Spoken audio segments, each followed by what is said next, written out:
everyone, I'm Michelle Kelly. Welcome to Be in the Change. I'm going to get started by reciting my inspiration. Our deepest fear is not that we're inadequate. Our deepest fear is that we are powerful beyond measure. It is our light, not our darkness, which most frightens us. We ask ourselves, who am I to be brilliant, gorgeous, talented, and fabulous? Actually, who are you not to be? You are a child of God. Your playing small does not serve the world. There is nothing enlightened about shrinking so that other people will not feel insecure around you. We are all meant to shine as children do. We were born to make manifest the glory of God that is within us. It is not just in some of us, it's in everyone. And as we let our own light shine, we unconsciously give others permission to do the same. As we are liberated from our own fear, our presence automatically liberates others. Marianne Williamson. I'd like to say welcome to everybody who's watching me for the first time, and welcome back, and thank you to everybody who's been watching me and has been on this journey with me. I started this as my New Year's resolution in 2019, stating I was breaking up with fear, I was breaking up with shame, and I was breaking up with guilt.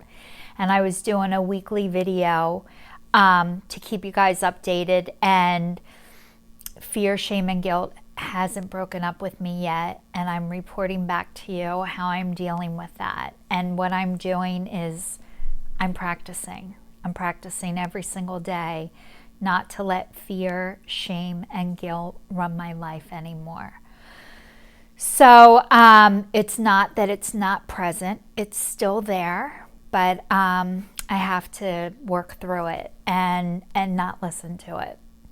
So I wanted to talk to you guys. Last week I did a video on trauma and how a lot of us are coming out of trauma. A lot of us are still in trauma. And this pandemic is affecting all of us. I had to go out today. Today was my third time out wearing a mask. And it was actually really hard today. It was a lot harder.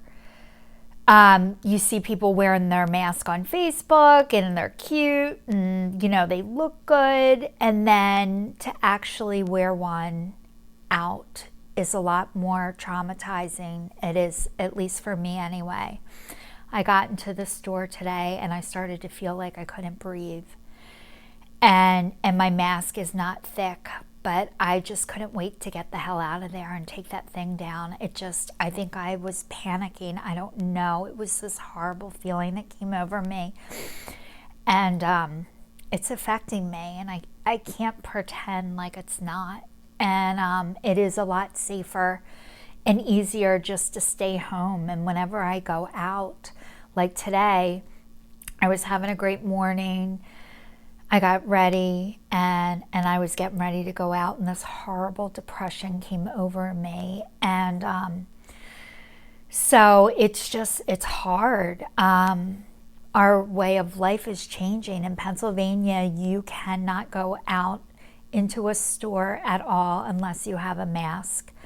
So they're putting plexiglass up everywhere. So not only are people's mouths covered, but it's hard to hear people. At least it is for me with the plexiglass, and you can't even read lips anymore. If you were used to reading lips, you can't see people's lips anymore. So all you can see are their eyes, which is you can see the humanity. At least that's what I see when I look at people, and it's hard. So my last video I did on trauma, and the week before I did it on, blue collar and white collar workers, and how I want to be a t-shirt. I don't want to be a white collar or a blue collar. I want to be a t-shirt. I want to be average. And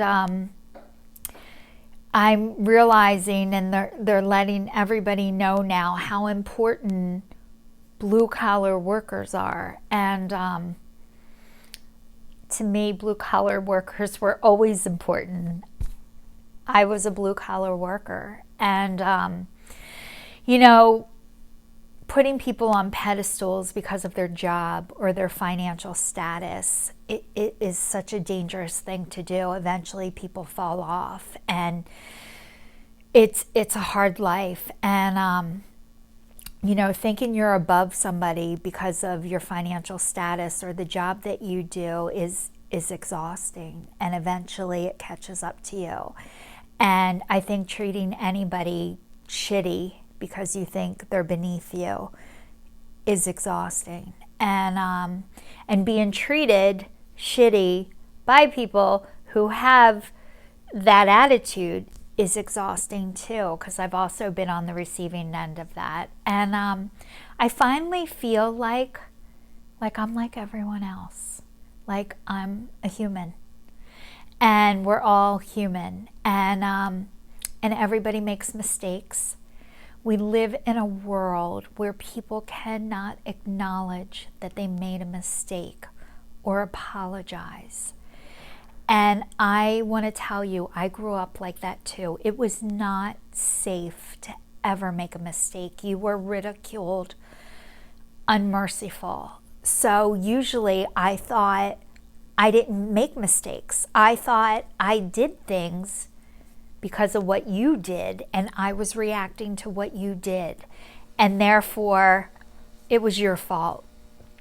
So blaming people and not taking responsibility for your actions, I did that for a really long time, and it really was, I was scared to make a mistake, and I was scared to be wrong. But I want to let you guys know there is such a freedom in being able to apologize. There is such a freedom in admitting I am not perfect. I am not even close to perfect. And to try and live that life is exhausting, and it makes you sick. And it made me sick. And it started first with mental, emotional, spiritual, and then it got physical. So I'm working on it. I'm working on just being a 5, not a 10, not a 0. I want to be a 5, and that's what I'm practicing doing. I'm not great at it every day. Some days I'm a 5, some days a 7, sometimes I'm a 9, sometimes I'm a 3. But I'm practicing being a 5, and I hope you guys can all practice with me. And thank you to everybody who's watching. Please stay safe. I know we're not living in normal times, and we're getting used to a new normal. So I'm trying to treat myself with kindness and compassion. And the one question I'm trying to ask myself is, what would love do? So that's where I'm trying to come out of, that place. And thanks for everybody watching. Please stay tuned, and I will see you all next week. Stay safe.